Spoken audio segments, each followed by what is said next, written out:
Hi guys, അങ്ങനെ ഞാൻ കൂലി കണ്ടിരിക്കുകയാണ്. Coolie starring super star Rajinikanth, Upendra, Nagarjuna, Soubin, Aamir Khan, ഇങ്ങനെ നിരനിരയെ സ്റ്റാർസ് ഉള്ള ഒരു ചിത്രപടമാണ്. ഇതിന്റെ സിനിമാറ്റോഗ്രഫി ചെയ്യുന്നത് ഗിരീഷ് ഗംഗാധരൻ ആൻഡ് എഡിറ്റർ ഫിൻമോൾ രാജ്, അപ്പം പറയുമ്പോഴത്തെ പുള്ളിക്കാരുടെ എഡിറ്ററാണ്. ആൻഡ് മ്യൂസിക് ബൈ അനിരുദ്ധ്, അതൊന്നും പറയല്ല. പിന്നെ ലോകേഷ് കനകരാജ് പടം, അതിലാണ് നമുക്ക് ഇനി പറയാനുള്ളത്. കുറിച്ച് പറയുകയാണെങ്കിൽ പവർ കട്ട് പോലത്തെ ഒരു ഹൗസ്. അതായത് ഇടയ്ക്കൊന്ന് ഓണാവും, ഇടയ്ക്കൊന്ന് ഓഫാവും, ഇടയ്ക്കൊന്ന് ഓണാവും, ഇടയ്ക്കൊന്ന് ഓഫാവും. ഗ്രാഫ് ഇങ്ങനെ പൊങ്ങിയും തന്നും പോകുമ്പോഴാണ് പടം പോയിക്കൊണ്ടിരിക്കുന്നത്. ചിലയിടത്തൊരു ഹൈ മൂവ്മെന്റ് വരും, പിന്നെയും താഴും, പിന്നെ ഹൈ മൂവ്മെന്റ് വരും, പിന്നെയും താഴും. ഇതിന്റെ ഏറ്റവും വലിയ പ്രശ്നം എന്ന് പറഞ്ഞാൽ നമ്മളിപ്പോ ലോകേഷ് കനകരാജ് പടം, ഇപ്പൊ ലോകേഷിന്റെ തന്നെ കൈദി ആവട്ടെ, വിക്രം ആവട്ടെ, ലിയോ ആവട്ടെ, മാസ്റ്റർ ആവട്ടെ, നമ്മൾ ഇതിന്റെയൊക്കെ ഒരു ലെവലുണ്ടല്ലോ. അപ്പൊ ഒരു നമുക്ക് ഈ പടത്തിൽ നമുക്ക് ഒരു സീൻ എടുത്ത് പറഞ്ഞാൽ നമുക്ക് പെട്ടെന്ന് പറയാൻ പറ്റും. കാരണം ആ ഒരു ബെഞ്ച് മാർക്കിൽ ലോകേഷ് കനകരാജ് ചെയ്തു വെച്ചിട്ടുണ്ട്. പക്ഷെ കൂലിയുടെ കാര്യത്തിലായിട്ട് വരുമ്പോഴേക്കും ഇതിന്റെ സ്ക്രിപ്റ്റിംഗ് തന്നെയാണ് ഇതിന് ഏറ്റവും വലിയ വില്ലൻ. കുറച്ച് ഇത്ര സ്റ്റാർ കാസ്റ്റ്, ഇത്ര ആൾക്കാരുടെ ഡേറ്റ് കിട്ടിയെന്നും പറഞ്ഞ് എന്തെങ്കിലുമൊക്കെ കുത്തിക്കയറ്റി അതിന്റെ അടുത്ത് എല്ലാം എഴുതി വെച്ചിട്ട് പടച്ചു വിട്ട്. ഇതിന്റെ പ്രശ്നം എന്താണ്? ഇപ്പം ഇതിൽ അമീർ ഖാൻ ഉണ്ട്. അമീർ ഖാനെ എന്തിനാണ് കൊണ്ടുവന്നത്? ഒരു 7 മിനിറ്റ് എന്തോ ഉള്ളൂ അമീർ ഖാൻ. പിന്നെ മറ്റ് ഭാഷ മാറി അങ്ങനെയല്ല, പുള്ളിക്കാരനെ പറ്റാവുന്ന രീതിയിൽ കുറച്ച് തമിഴൊക്കെ പറയും. പിന്നീട് അതേപോലെ തന്നെ ഹിന്ദിയിൽ സംസാരിക്കുകയൊക്കെ ചെയ്തു. പക്ഷെ ഇത് എന്തായാലും എൽ കൊണ്ടുവരുന്നത് നന്നായി കേട്ടോ. എൽ കൊണ്ടുവരാൻ കാരണം ഇതിന്റെ കഥ ഭയങ്കര പ്ലെയിൻ ആയിട്ടാണ് ഇങ്ങനെ പോണത്. ഇങ്ങനെ അങ്ങ് പോകും. അപ്പൊ ഇങ്ങനെ പ്ലെയിൻ ആയിട്ട് പോണ ഒരു സ്ക്രിപ്റ്റ് ആണ്. അതിലേക്ക് ഇടയ്ക്കിടയ്ക്ക് ഒരു ഹൈ മൂവ്മെന്റ് കൊണ്ടുവരും. എനിക്ക് ആകെ ഒരു ഹൈ മൂവ്മെന്റ് തോന്നിയ സ്ഥലം എന്ന് പറഞ്ഞാൽ ഒന്ന്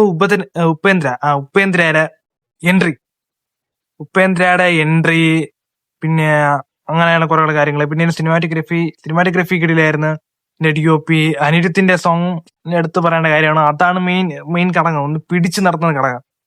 പക്ഷെ എന്നാലും ഇതില് ചില സ്ഥലത്ത് നമുക്കിപ്പം എക്സാമ്പിൾ പറയുകയാണെങ്കിൽ ഇപ്പൊ റെട്രോ സോങ് വെച്ചുള്ള ഫൈറ്റ് ഇല്ലേ, ഇപ്പൊ ലിയോയുടെ റെട്രോ സോങ്ങിലെ ഫൈറ്റും വിക്രത്തിന്റെ റെട്രോ സോങ് വെച്ചുള്ള ഫൈറ്റും അത് ഒരു പടിക്ക് മുകളിലായിരുന്നു. പക്ഷെ ആ ഒരു സാധനം ഇത്തിരി ഒരു മറ്റേ ഒരു ഹോസ്റ്റലിൽ സംഭവം ഉണ്ട്, അവിടെ വെച്ചൊരു ഫൈറ്റ് ഉണ്ട്. അവിടെ റെട്രോ സോങ് കുറച്ച് പോലെ ഞാൻ പറയുന്നില്ല, എന്നാലും അവിടെ വെച്ചൊരു റെട്രോ സോങ്ങിന്റെ ഒരു ഫൈറ്റ് ആ ഒരു ലെവൽ ഓഫ് നമുക്ക് ഒരു എക്സ്പെക്ട് ചെയ്ത സാധനത്തിലോട്ട് പോകുന്നില്ല.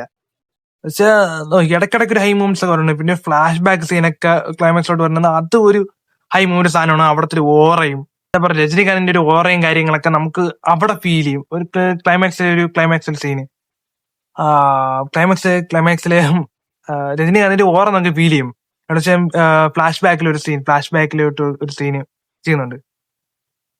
പിന്നെ ഈ പടത്തില് സത്യരാജ് ഉണ്ട്. സത്യരാജ് എന്തിനുണ്ടേ, വന്താ സത്ത പോണ അത് തന്നെ. പിന്നെ സ്പോയിലർ പറയുന്നില്ല, അതേപോലെ ക്യാരക്ടർ.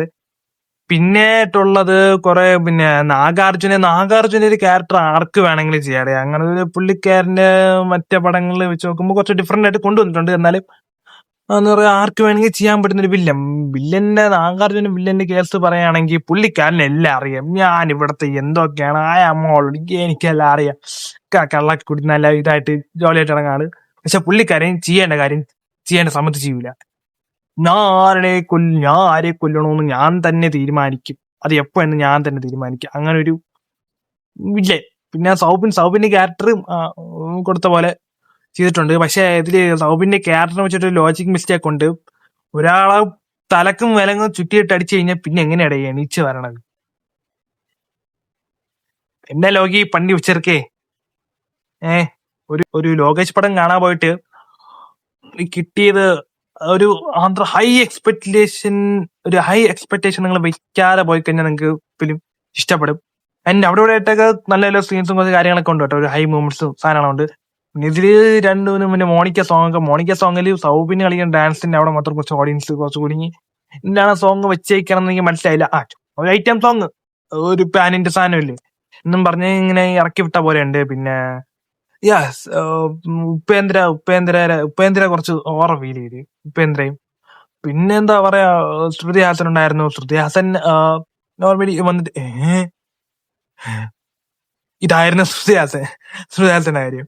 പിന്നെ ബാക്കിയുള്ള ക്യാരക്ടേഴ്സും കാര്യങ്ങളൊക്കെ അവരവരെ കാര്യങ്ങൾ ചെയ്ത് പോകുന്നുണ്ട്. എന്നാലും എന്താ പറയുക, ഒരു പ്ലെയിൻ ആയിട്ടുള്ള സ്ക്രിപ്റ്റിംഗ്. പിന്നെ എടുത്തു പറയേണ്ട കുറെ കാര്യങ്ങളൊക്കെ ഉണ്ട്. ഇടയ്ക്ക് നമ്മൾ ഇതിന്റെ സിനിമാറ്റോഗ്രഫിയും കാര്യങ്ങളും മറ്റേ സംഭവം പാട്ടൊക്കെയാണ് നമ്മൾ ഇതിന്റെ ബാക്കിലുള്ള പോരായ്മയൊക്കെ നമ്മൾ മറന്നു പോകും. നമ്മൾ അതില് ഇത് സ്റ്റോറി ഫോക്കസ്ഡ് നോക്കി കഴിഞ്ഞാൽ ഒന്നുമില്ല.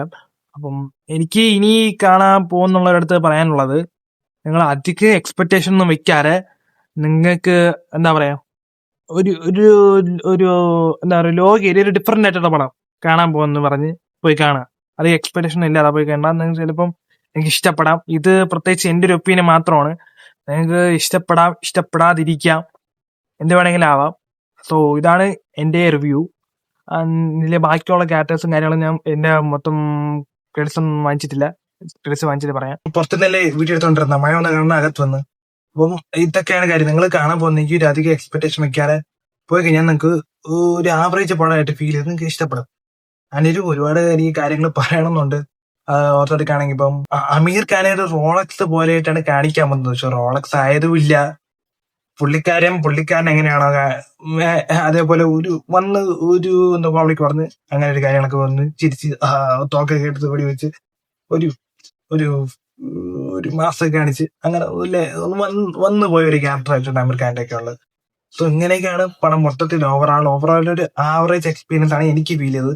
നിങ്ങൾക്ക് എങ്ങനെയാണ് പടം ഇഷ്ടപ്പെട്ടോ ഇല്ലെന്ന് നിങ്ങൾ കമന്റിൽ കൂടെ പറയാം. അപ്പൊ ബാക്കിയുള്ളവർക്ക് അതും കൂടെ വാങ്ങിച്ചിട്ട് പോകാൻ തോന്നും.